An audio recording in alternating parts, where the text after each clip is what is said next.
After spending 22 years of his life with the Denver Broncos as a player, an assistant coach, and now a head coach, Gary Kubiak is stepping away from the team he loves. Sports director Rob Namnoon joins us with more. Rob? Yeah, Barton, it's not a decision Gary Kubiak wanted to make, but one he had to make. Back in October, he was diagnosed with complex migraine condition. He said today he's leaving the best job in the NFL. When Gary Kubiak was taken by ambulance out of the stadium after a game in early October, he vowed to change. I did try to do some things different. I think like anybody else, I mean, we're all creatures of habit. The problem was he couldn't. And I've had my routine for a long time. And I've always taken a lot of pride that I could coach a football team, do a game plan, call some plays on Sunday. I've always taken a lot of pride in the fact that I could do all those things. But this year I haven't been able to do that. It's been tough. And for the first time, you know, I've had to tell myself, hey, you can't do that no more. Coach Kubiak is not taking a break from the profession that he loves. So this decision is strictly my decision based on what I've been through this year. Okay, and how I'm feeling. And I just feel like it's time for me to do something different. Now, I'm retiring from coaching. I'm getting out of coaching, but I've got a lot to give. And I'm going to find something else to do. And I'm going to wake up with that same passion and do that just like I've coached for the last, what's it been, 20-something years.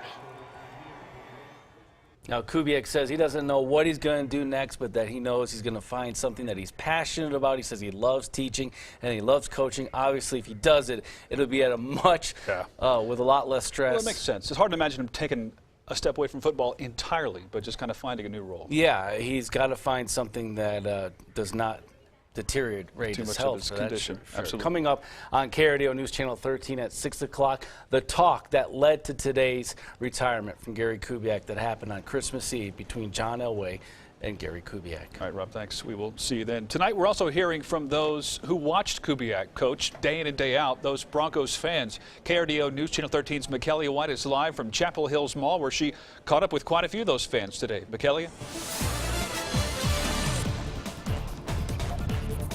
That's right, Bart. We spent all morning out here at the Chapel Hills Mall talking with those fans, and they all had a lot to say about Kubiak. We asked them how they felt about Kubiak as a person, and the people that we talked to have been fans for ages. They said they thought that he was a stand-up guy when it comes to his coaching. However, despite leading the Broncos to a Super Bowl victory last year and spending 22 seasons with the team, fans had mixed opinions.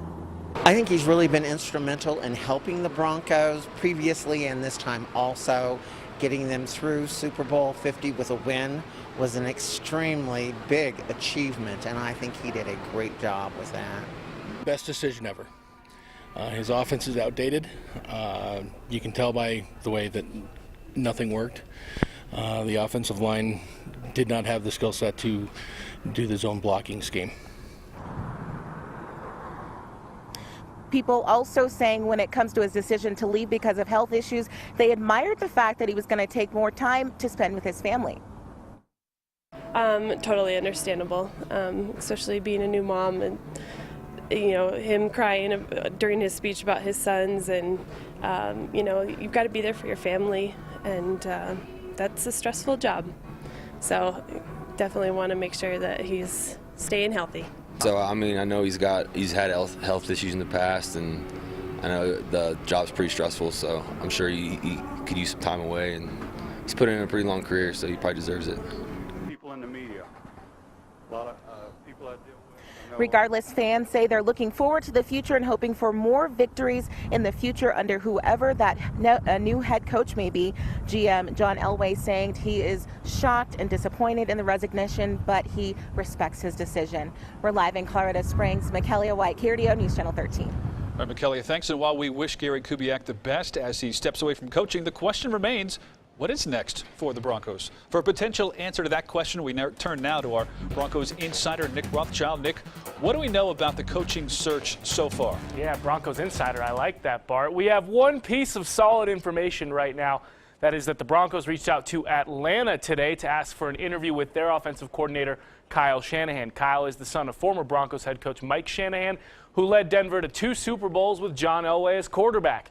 Elway, now the Broncos GM, says he'd like to fill the coaching vacancy soon, but not at the expense of finding the right person. We'd like to get it done, but we also want to make sure we get the right guy. And so we're going to do the best we can to try to find that right guy. And I think that, there's obviously restrictions with the playoffs and everything that's going on. So the time is limited when we can get in and talk to these coaches. Specifically, Elway is referring to Shanahan's playoff duties with the Falcons, who are the number 2 seed in the NFC and have a bye this week. Coming up at 6 o'clock, we'll talk about just what exactly Elway and the Broncos are looking for in their next head coach. For now, reporting in the studio, Nick Rothschild, KRDO News Channel 13 Sports. All right, Nick, thanks. As is the case whenever a head coach position is vacated, many fans are voicing their opinion on who they want as the next head coach. But this year's market will be competitive with so many head coaching vacancies already. A few Broncos fans say they don't have a particular coach in mind, but say they want a good one who will stick around for a while. Hopefully we'll get a new coach that knows what they're doing, and I don't want to switch coaches after that for another 2 years at least. That'd be great. But I think lots of people out there, coach-wise, even people that may lose their job or people that have lost their job in the last couple of years, would love a chance, if they were looking, to be a Bronco coach. A couple fans, though, have their eyes on some potential candidates, including one from within the Broncos division. Sean Payton would be great, but it's going to come at a price. It's going to cost you draft picks, maybe possibly paying out a salary in New Orleans. Best bet would be to offer up someone like Demaryius Thomas. I know there's a couple coaches, maybe Mike McCoy. I know that he just got fired from the Chargers, and he was with the Broncos back when Tebow was there and everything like that. So he could be. I know they're not looking really, I've heard, to hire from within. So he might be a choice. Lots of Broncos fans doing their homework today. Whoever the Broncos get, their new coach will get to inherit one of the NFL's top defenses. Can't quite say that about the offense, at least after this year.